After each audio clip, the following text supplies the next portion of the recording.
Billahi minashaitan rajim. Bismillahi rahmani rahim.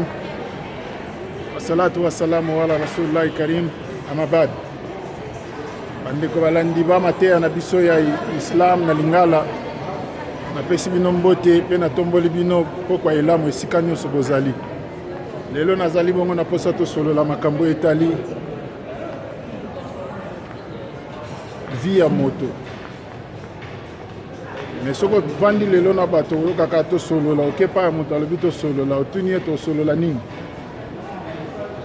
tosolola asolo nini tosolola eyebani te asolo ya kolanda ya 22 personnes bazolanda poso ngulu na kati ya terrain masolo wana te na nango besoin masolo na ana besoin tosolola ezali bongo masolo ya ndenge nini moto akoki kozwa bomoi ya seko.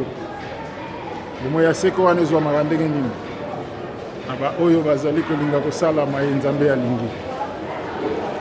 Totika kosala mabe kosalama ye nzambe alingi. Soko fungoli Biblia okotala Yesu abikisaka bongo Lazare na liwa mesuka Lazare akufaki. Okilio tozali kolanda un jour tokotika na biso yango pe tokokende ndenge nini maboko na makolo tomilengele bandeko na ngai ngonge komi pene makambo eza musika tosala tubela ya solo po ete nzambe alimbisa masumu na biso pamba te kozala pasi mingi mpo na biso soki nzambe alimbisi masumu na biso te tokomona pasi. Lelo bato nyonso bazali koluka kimia me kimia yango kozwango ndenge nini bafrapere bazali koluka kimia yango baoluka yango ndenge nini kimia na moyibi oyibi mbonga bato na suka okoma kozwa kimia ifo olia olala na boîte de nuit omela masango langwa po oluka kimia alors que kimia ezwamaka kaka na bonzambe na kolanda nzambe na kosambela nzambe mpe na kobondela nzambe nde tozwi kimia. Bandeko na nga toluka kimia na nzambe oye nde azali kolo mokeli likolo mabele tovandi na mabele na ye tozodesobéir ye tovandi na mabele na ye tozolinga ye te tozobosanaka un jour tokokufa akotuna biso compte kozala pasi mingi soki mokolo yango ekoki eke abandi kotuna biso compte wana ekozala mawa ezali te moto akokotelo azali te asengi na bino na ngai moko tozali kolanda mateya ya ingala tobanga nzambe pamba te soki tobangi nzambe te kozala pasi mpo na biso totomona bomoi ya seko.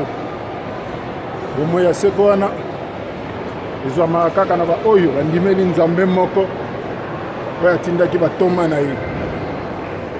Bandeko na ngai tolanda tobanga nzambe pe tolinga nzambe makasi.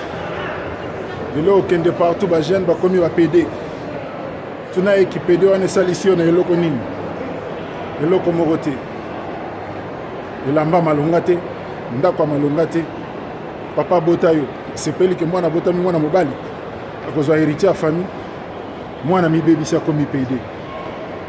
Bandeko na nga tobanga nzambe tozali kotumbola nzambe mokolo kanda ya nzambe koya ekozala pasi mingi mpo na biso. Nasengi na nzambe akamba biso alimbisa masumu na biso po ete tokoka kolimbisama tomona la vie éternelle na baoyo bazali kolanda mateya na biso ya lingala na Islam na lingala napesi bino assalamu alaikum wa rahmatullahi wa barakatuh.